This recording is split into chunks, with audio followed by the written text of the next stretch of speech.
26 years after the last generation of Brave stars had their crowning achievement, Freddie Freeman and company get their first crack at immortality. It's Braves versus Astros for all the glory as they meet in the World Series beginning Tuesday night in Houston. You're watching battery-powered Cory McCartney along with Grant McAuley and Grant from a 2% chance of repping the NL at the trade deadline to their first pennant since 1999. It's not worse to first for a team with 4 straight division titles, but man, just getting here is one of the more stunning rides for the Braves in recent memory. Improbable is the word I've been using because, as you mentioned, those odds were never shining on the Braves. It was not the thing that we had been accustomed to with the way that they had played in 2019, maybe a little bit in 2018. It's kind of off the radar at that point, but certainly 2020 was a shortened season, and that kind of was what it was. But this was a microcosm of just about every storyline you could ask for if you are nostalgic, if you are into World Series, if you are into deep playoff runs, if you're into almost a worst to first, but at least an out-of-nowhere kind of finish to take a division title. The Braves gave you a little bit of everything, and they did it with a lot of resilience, a lot of having to find answers for key personnel that they just simply don't have, and a lot of next man up, and a lot of guys that just kind of came into their own. There was a little bit of everything for the Braves to get them here, but they are 22 years after their last World Series appearance back in the Fall Classic, 26 years after climbing to the top of the mountain and beating the Cleveland Indians to win the World Series. I don't know that that's necessarily a big anniversary, your 26th anniversary of something, but they can celebrate in big style if they're able to do that again. And we got a lot to unpack on this episode. I'm really excited to be sitting here with you talking about the Braves and the World Series, because I'm not sure that either of us with a straight face, even 3 weeks ago, could say, oh yeah, we called it, we expected it. Yeah, I mean, there is a lot to dissect here. But before that, I think it's worth noting that in a season, in a year in which Hank Aaron was lost, I mean, he's at the forefront of everything, and it's another level here. Of course, the Braves' LDS opponent was Milwaukee, where his career started and where it ended. Then there was, of course, the Dodgers, against whom he hit .715, and now it's the Astros, and they're managed by Dusty Baker, who was on deck when Hank Aaron hit that historic home run. Yeah, and not just on deck. Dusty Baker, of course, the teammate of Hank Aaron, as you alluded to. Hank was really a mentor for Dusty. There was a close relationship there that went all the way into and up until the time that Hank passed earlier this year. And I think that has to be top of Dusty's mind. Just when he sees that Braves logo, thinks about that club, and of course his time there. And that is one of the layers and the things that we get to talk about that's a lot of fun, is that baseball gives us these stories and these connections through the generations. And Dusty, a fine player in his day, has managed teams and gotten them to the precipice of greatness and not quite been able to get over the top. And this is something that has to be on his mind as well, is the opportunity to finally win that World Series. And in a year that he lost a great friend against the club in which both of them spent a portion of their major league career, that has to be a little something. But let me try to give you another layer of the Hank Aaron connection. Keep in mind, he's the man who hired Brian Snitker to begin his coaching career some 4+ decades ago. And if you want another family connection, you got Troy Snitker on the Astros coaching staff, Brian's son, who'll be across the diamond from his father managing the Braves. A lot of cool connections, personal connections, and things that baseball offers that I think it does better than just about any and every sport. And we're going to see a little bit of that in addition to what I think is going to be a very fun series between two teams that match up pretty nicely. Yeah, the storylines go on and on. So let's break down the lineups, rotations, bullpens, and make our World Series predictions. It's the highest scoring offense in the regular season with the Astros, and the NL's highest scoring offense in the second half of the season. The Braves have 5 players with 27 or more homers. The Astros have 4 with 26 or more. Grant, this World Series is all set up to be an offensive showcase. Yeah, it does feel like, and I know we'll talk about the pitching staffs, but run prevention has to be a big storyline for this. But let's focus in on these bats, because both of these teams, both of these lineups have shown that they can be quite potent. They can be sudden, I think is the word a lot of people have used when it comes to hanging a big number on the board. We saw some of that from the Houston Astros. The Red Sox, I think, were the ones who saw it firsthand, because that was a part of their paving their way to get back to the World Series. And I think that there's a lot of similarities here when you look not only around the infield, but in addition, just as you said, up and down the lineup, the kind of hitters that you have, the home run power that's there. The Astros do something that the Braves don't do quite as well, though, and that is they don't strike out quite as much. Only the Toronto Blue Jays struck out fewer times among the 30 teams in all of Major League Baseball. And I believe that gap was only, 4 strikeouts between the two teams. So you're talking about a team that scores the most runs in baseball and strikes out pretty much the fewest amount of times in baseball. That's what the Astros are trotting out there against this Braves pitching staff. But as we get into the pitching a little bit later and just keep it right here on these bats, I do feel like it's a little bit more evenly matched because, as you said, the Braves played their best baseball, scored runs in bunches in the second half. And I think that context is important because we're not talking about the Braves of April and May and June that were trying to find their identity. We're talking about a club that knows exactly who it is, coming off a series in which they were able to beat up on one of the best teams in all of baseball on an annual basis in the Dodgers just to punch their ticket to the series. Yeah, and there is plenty of all-star power on both sides. Of course, you got Freddie Freeman and Ozzie Albies on one side. You got Jose Altuve, Michael Brantley, Alex Bregman, Carlos Correa on the other. And then, of course, is the ALCS and NLCS MVPs, Eddie Rosario, who had a 1,600 OPS for the Braves, and Yordan Alvarez, who had a 1,400 OPS for the Astros. You can pick this apart in so many ways. I think the Braves, to me at least, have the slight overall advantage because both teams' biggest strength is in their infield. In the Astros group, Avila Gurriel, Altuve, Correa, and Bregman had a higher weighted run created plus. It was actually 1 point higher than the Braves. But that Braves infield of Freeman, Albies, Swanson, and Riley had an OPS that was nearly 40 points higher than the Astros, and they hit 20 more home runs. Yeah, it's the collective unit that you look at. I mean, Freddie Freeman being an MVP candidate, we expected that. His slow start notwithstanding, Freddie Freeman has delivered. He's also delivered in the postseason, save a couple of games. But hey, give Freddie Freeman a lot of credit for the bounce back effort after how his NLCS started. There were a lot of guys that I think that would have put them in a tailspin that might have lasted the rest of the time their team was playing because baseball is a mental game. But across the diamond from him, speaking of mental games and being able to rise to the challenge and put it all together, Austin Riley has been a great story for the Braves. He's come up with some big hits. He was in the midst of some of the big wins at Truist Park already against the Dodgers, against the Brewers. I think he's going to be ready for it. And I'm still waiting for those big moments from Ozzie Albies and Dansby Swanson. They've been present. They've been in the midst of it. But I think offensively speaking, there's a signature moment up the sleeve for one or both of those guys. And then you start to get into the outfields where I feel like the Braves have been getting exactly the kind of production that they need to get. And I don't know what the explanation is for Eddie Rosario. I'm not even going to examine it too much anymore. I just want it to continue for at least another week and a half if need be. And we'll see where we are at that point. But he's been a great story. And the Braves offense overall, I do think, is right there with the Astros as far as the ability to put up some big innings. We'll see when it comes to the run prevention where exactly both lineups fall and who exactly might end up with the advantage, and if it's even much of an advantage to speak of. This could be a tight series. Well, let's think about this, though. When they're in Houston, the Braves get to use all 4 of their key outfielders because, of course, Jorge Soler back in the fold now, going to have the designated hitter, and I think that's going to be an additive there that the Braves have an opportunity to take big advantage of in Houston. Most definitely, and it was good to see Jorge Soler cleared and back with a couple of days to spare against the Dodgers. And while he wasn't in the starting lineup, he got to get himself back into the regimen. It had been interrupted, at least for a little while, and I loved the at-bat I saw from Soler in Game 6 and just grinding against Kenley Jansen and then legging out a double. It's little stuff. It may not look like a big deal in the box score. The Braves won that game, and it wasn't because of that at-bat by Soler. But if you're looking for little signs that guys are getting locked in, when you start seeing those kind of battles, you start feeling really good about 1 through 9, what the Braves will be able to do when you plug a DH in there. And that'll change the dynamic for Charlie Morton. You don't have to start thinking about, okay, we got to pinch hit for him here because we finally got a couple of runners on. That's been the ever-present part of the playoffs to this point for the Braves. The Astros have not had to worry about that yet. They'll figure it out when they get to Truist Park. But I am excited to see Brian Snitker not have to think quite as much about when his starting pitcher is going to have to come out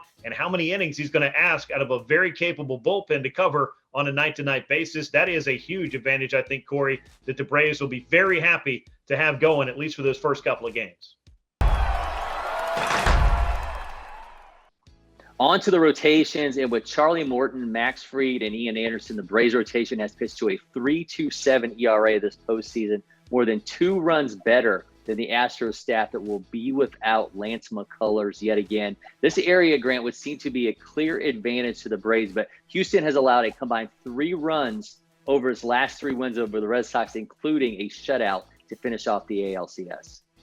Yeah, I mean, they have certainly risen to the occasion, and they needed to, because Lance McCullers not going to be available for him in the World Series either. That's a huge loss, Corey, because he is clearly their best pitcher, I think, in terms of pure stuff, in terms of having some experience and just giving them an edge that will put them on par with the Braves, who have taken somebody who the Astros know very well, and Charlie Morton, and installed him at the top of their rotation. They're backing him up with Max Fried. And then you've got Ian Anderson, who has shown that he can show up big time in October as well. And I'll be interested to see all of these guys pitch against somebody besides the LA Dodgers, who I think have had the number of several Braves pitchers, as we well documented over the past few years. But moving on from that, I think that not being as familiar with this lineup might help the Braves rotation as well. Them not being familiar, them being the lineup with the Braves pitchers. But of course, you could say that maybe on the other side as well. I just don't see as much of the proven track record, if you want to call it that, from a postseason standpoint, and also from the recency of performance standpoint, that the Braves can get out of their top three. There is some depth there for Houston that has allowed them to clearly get enough, but is it enough to match up with a team like the Braves that they're not as familiar with? But you passed a test in the Boston Red Sox. It was a pretty tough one for a lot of teams this year. So I'd say the Braves have the edge. I'm just interested to see how exactly things roll for the Astros, and in exactly what order and how comfortable they are, how long the leash is for their starters as well. Well, if we want to talk about familiarity, the guy going in game one for the Braves certainly has that with the Astros, and Charlie Morton, who himself is obviously a former Houston Astro. He's going to be going against Framber Valdez in game one. Then you'll have Max Fried and Luis Garcia in two, Jose Urquidy going against Ian Anderson in three. Where it gets to four, I think, is interesting, because the Astros can go with Zach Greinke to lead a bullpen game, but there's the potential of Greinke being dangerous, or there's the reality of what we've seen out of Greinke, for really the past couple seasons. I mean, think about this. He got roughed up in the opening of game four there. In his last three regular season starts, he has a 12.46 ERA. Zach Greinke is not the Zach Greinke that his resume says. This is a very different version of him, and one that could be very interesting if he ends up getting a start in a bullpen game. Yeah, and that's part of the strategy, I guess, is figuring out what the best way to deploy your players at this point in the season. Zach Greinke is a big name. He's the most accomplished of any starting pitcher on either side, but he is not pitching like the guy that we saw for so many years, mostly with the LA Dodgers, taking it to the extreme next level, but a guy who was a Cy Young Award contender on an annual basis. The Astros have a very different version of him. He might be effective in a short burst, but I don't think they can lean on him to cover a lot of innings. If you track it back to right around the trade deadline, July 31st, from that point forward in the regular season, he had an ERA of just over 6 in his final 9 appearances. He gave up 12 home runs across 44 innings and an 850 opponents on OPS, which is not exactly the glowing statistics that you want to have against an offense that can be as powerful and as sudden as the Atlanta Braves can be. Yeah, I mentioned, I think if there's an area in which the Braves have a clear and defined edge, it's this. And if we're talking about the potential of an offensive showcase, the Braves rotation is the one that I look at it on paper. This is the one that has the ability to diminish that, at least through the first 3 games.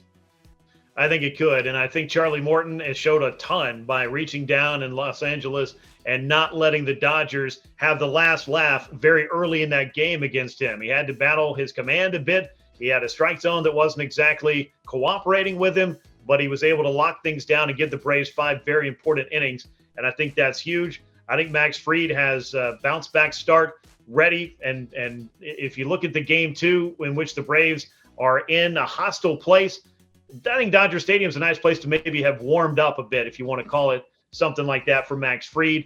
Houston's going to be loud. It's going to be a little bit different. It's not a place that he's really accustomed to, but you're throwing your 2 best pitchers in a place in which the best offense in the American League is waiting on you, and they want to make the best of their home field advantage. These are the best arms that the Braves can ask for, and you set up Ian Anderson to start at home. I like the way that those 3 set up. We'll see what the Astros are able to do and how much they get out of a rotation that's being asked to cover for a lot with not having Lance McCullers. Expect the bullpens to loom large in this World Series. The Astros relief corps to 57% of their innings. The Braves counter with 50% of their innings coming from their bullpen. And that trend, Grant, figures to continue in this series. No, I would expect it to. And some of the biggest innings you could ask for have come out of the bullpens. And I think that's true for every single team that makes it to October. things are just different. The strategies are different. The leashes are usually shorter, and the trigger fingers for the managers on when they're ready to go ahead and pull it, it happens a lot sooner. And we've seen that happen, and for good reason in some cases, because in the postseason, things can happen fast, and you've got to be ready for it. And I don't think that anybody could have expected the Braves bullpen to be as ready and as good as it has been, by and large, for the entirety of their postseason run. The ERA might have taken a big old hit in that 11-2 loss against the Dodgers in Game 5, but that's not indicative of how well the Braves bullpen has been pitching. And in particular, you got three lefties that have led the way. You've got Tyler Matzek. I'm going to go ahead and put him out first. He has been just a revelation for the Braves out of the bullpen. One of the best postseason performances I've ever seen by a reliever. Not far behind him, though, A.J. Minter, once again, dazzling in October. And then Will Smith, he's done the job. He's the closer that's piling up saves when no other closer seemingly is saving more than a game or two, perhaps. It's just played out that way for the Braves. They've been able to deploy their high-leverage relievers in the high-leverage spots and get the results they want. Now, Luke Jackson has been a big part of the Braves bullpen. I know it's a big discussion point for everybody. I still think he has a role to play here because he is the Braves' best and most accomplished right-handed reliever. He has run into some Luke Jackson kind of games where the ball has found a spot and some pitches have cost him ultimately. But he's not facing the Dodgers anymore. I think I said this earlier. I love to see the Braves pitchers face somebody besides the Dodgers at this point, even if it is the Houston Astros who know how to score some runs. I like this bullpen, and I think this group has far and away exceeded what anybody could have asked for, and they're going to be asked to do a little bit more. And the one other thing I really like is the Braves relievers miss bats at a higher rate than the Astros relievers miss bats. That could come into play as well. So Tyler Matzek, we know, has been fantastic, but Christian Javier is tied for the postseason strikeout lead with him. He has the ability to go multiple innings. And of course, you've got Ryan Presley, who has been dominant in the closer role this postseason. They have more high leverage arms. Kendall Graveman, Ryan Stanek. The Braves lefties, we've talked about them so much. Of course, Matzek, Minter, and Smith, they've been dynamite. And we talk about that dangerous Houston lineup. That means you're going to have to face Michael Brantley, Kyle Tucker, and I think they're the answer for not only them, but of course, Yordan Alvarez, who's been red hot for that Houston offense. But those righties in the Braves pen, I think this is where it gets really interesting. They have to deal with Altuve, Correa, and Bregman, and that could be trouble. So as much as I think, as great as the Braves have been these last couple of rounds from the bullpen perspective, I think Houston, to me, is a little bit of an advantage because I think when you're talking about the Braves righties and the issues we've seen, and Luke Jackson in particular, he's going to have to deal with that trifecta of just some really nasty hitters in that Houston lineup. I think that could end up giving the Braves some trouble.